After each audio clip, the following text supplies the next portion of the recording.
Well, good morning. My name is Bob Chicken. I chair Tarbert and Skipness Community Trust, and over the last couple of years we've been working on becoming shareholders in the Srondoire wind farm project.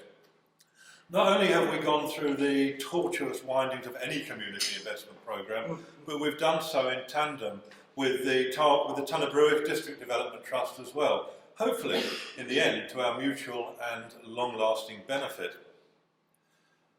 The combined Srondoire and Outdeer wind farms are situated midway between Tarbert and Ardrisig. Srondoire is the second stage of the Outdeer wind farm, which has been in operation since 2012 and can, I think, justifiably be regarded as an excellent model for a community-developed renewables project.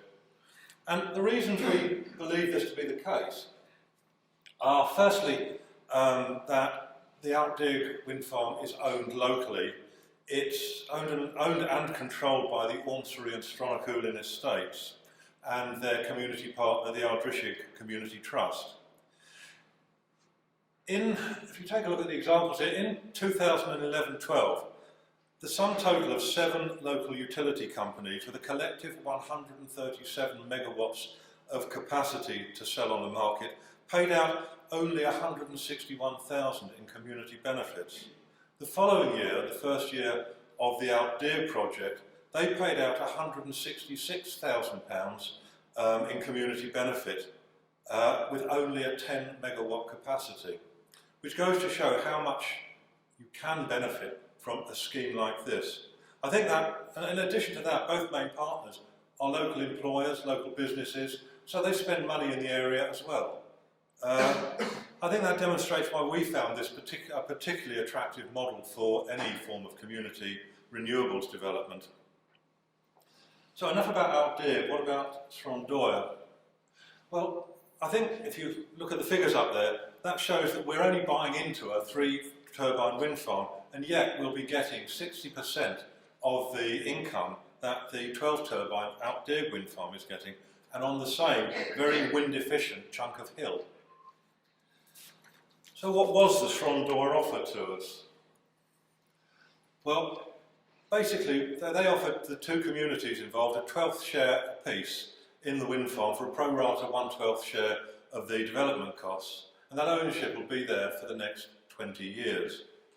And obviously there were strings attached to such a development, but the strings were very simple. If you just read through those, I think you'll find that most community trusts, most community organisations will actually fit very comfortable into the criteria that they set us, and both of our organisations certainly did.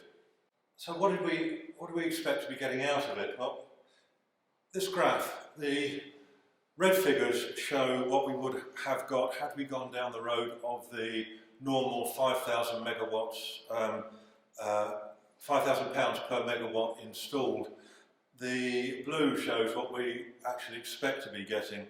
So had we gone down the normal route, we would have got something like 15,000 a year, about 300,000 over the period of the project. Whereas by becoming investors, we will actually be receiving for direct distribution to our communities, and it's a bit of a movable feast, but based on the worst and best financial models that we looked at, we'll be getting somewhere between £420,000 over that period, or as high as 760. In fact, my colleague Graham from the Tarbert Trust tells me it could be even higher than that. So it's looking okay in that respect. The timeline of our project goes actually back before this, because before 2010, both communities had been speaking to James Lithgow, who was running the project, about perhaps becoming involved in Outdeer. Well, that didn't happen. But the one benefit of Outdeer happening before we started doing it, before we got involved, was that firstly, we could actually see how genuinely James and his team were committed to community benefit. Not like the normal projects where they were perhaps looking at us to put some money in and community benefit may or may not come in certain quantities. They actually were committed to it in a very genuine way. And the second factor was that when we went for money for Srondoire, when we started putting the project together, it also was much, much simpler to say, there's what's happening on the same bit of hill, and here's what we're looking for. So it gave us a huge shortcut in every single negotiation we had. Come October 2013, we were asked to start proper work on the project, and the words due diligence loomed very high in our vocabularies at that point. From this point on, everything we did was to prove that we were either making a good decision for the futures of our project, or that the project was not viable for us. And that's the decision, basically, you have to make. Is this going to work for my community, or is it not? Having good legal and financial advisors makes a huge difference. In fact, I would say it is impossible without it. Whilst the skills and experience of the community groups is kind of important, the advisors help plug all the gaps you have in your community when it comes to running a project like this. They take the pain out of it. They add a lot of pain too, I hasten to add. Just understanding their language, which is a key to actually working with them. But our communities agreed from the start that we would work together with appointing joint advisors as much as we could. And in fact, the communities agreed 100% on all the advisors we got, and because we were doing it jointly, we got a fair chunk of money off of the cost as well. The cost, which I hasten to add, the Great Cares organisation funded for us. The process of appointing legal advisors was painful.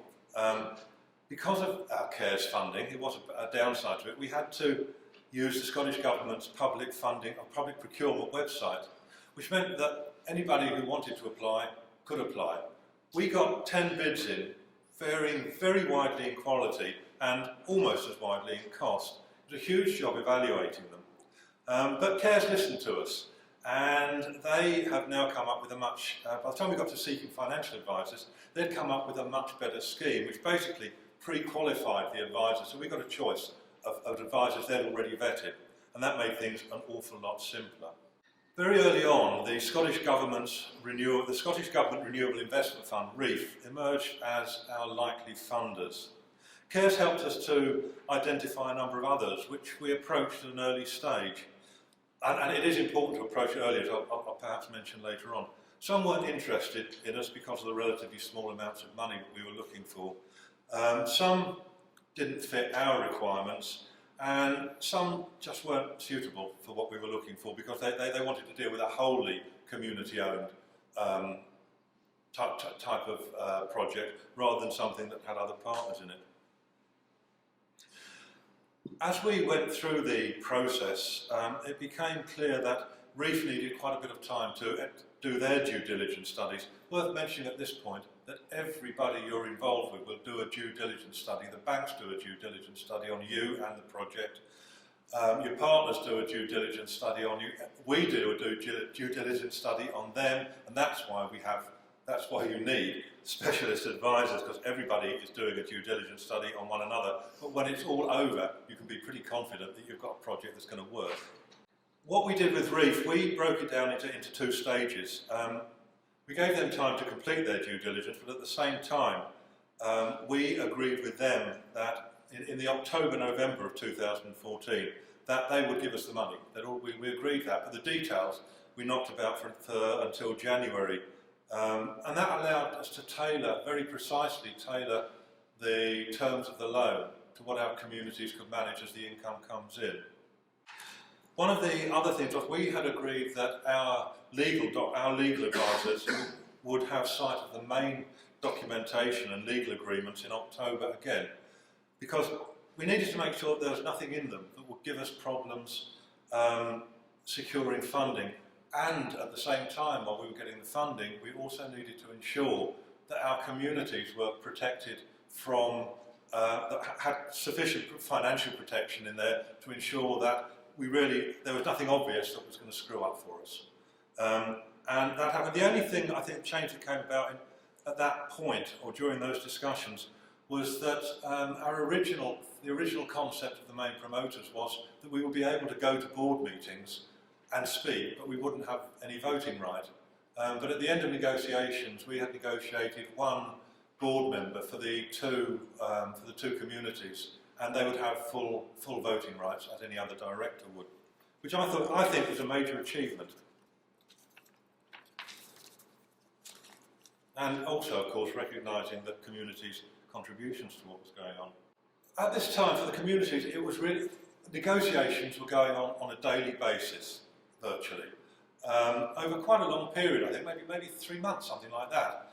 And it really is quite important to ensure that that your representatives doing that have sufficient delegated authority to make decisions when they're needed.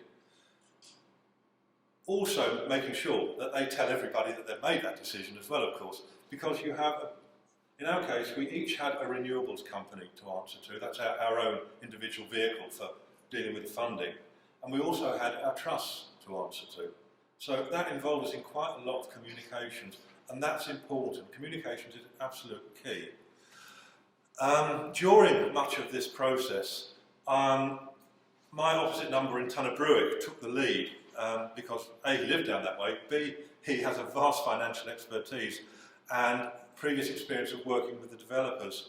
This meant that whilst I still had to commit an awful lot of time to the project, Graham was involved in it on an almost daily, well, it was a daily basis, I think, wasn't it? And by the way, for that, I am very grateful, and so is Tarbert and Skipness Renewables Limited and the Trust. So by the time we got to February 2015, we were confident that we could go ahead with the project, and we signed up. And the turbines start turning. Well, it's turning now, actually, I think, but they start turning and making money in October. So it took us 5 years from beginning to end of the project. Now, during that time, we learned quite a lot of lessons. And one of the key, really, was working relationships. Everybody we dealt with, we found it quite easy to work with them. Graham's working relationship with the main promoters particularly smoothed the way for us, but also a very close and sound understanding between the communities was essential, so that we could speak with one voice. The other keys, the likes of Reef, really made life easy for us. They were easy to talk to. One of the things that we learned very quickly was you need to seek out as much expertise in your community as you can. Now, in the relevant fields like accountants, lawyers, engineers, it's invaluable to have people like that can check papers for you and get involved right through. And also business people as well. But one of the things that we also found very useful was having experienced community activists in Tarbert that knew their communities.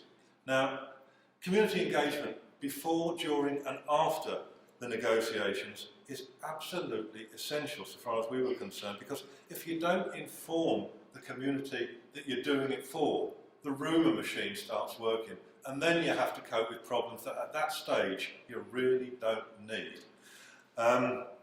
Don't be afraid to seek help and advice. Cares, frankly, were excellent. When we needed it, it was there. And I think on both, we like to thank James and Iona for the support they gave us during the whole process. Towards the end of it, of course, that tailed off, and it wasn't quite so necessary, and we were able to even answer some questions ourselves. Hire the best advisors you can. This is a highly specialised area of the law and of finance. You need the best advice you can get, and you need that advice in a language that you, as lay people, can understand. That's very important, because they'll blind you with jargon. Get them to speak human, not jargon. One of the things that we also learned was to open up the dialogue with the funders very early, so that they understand what you want, even if you don't really know yourself. They understand what you're looking for and can tailor their package accordingly, and even get their machinery whirring sort of early. That will save you a lot of time later on.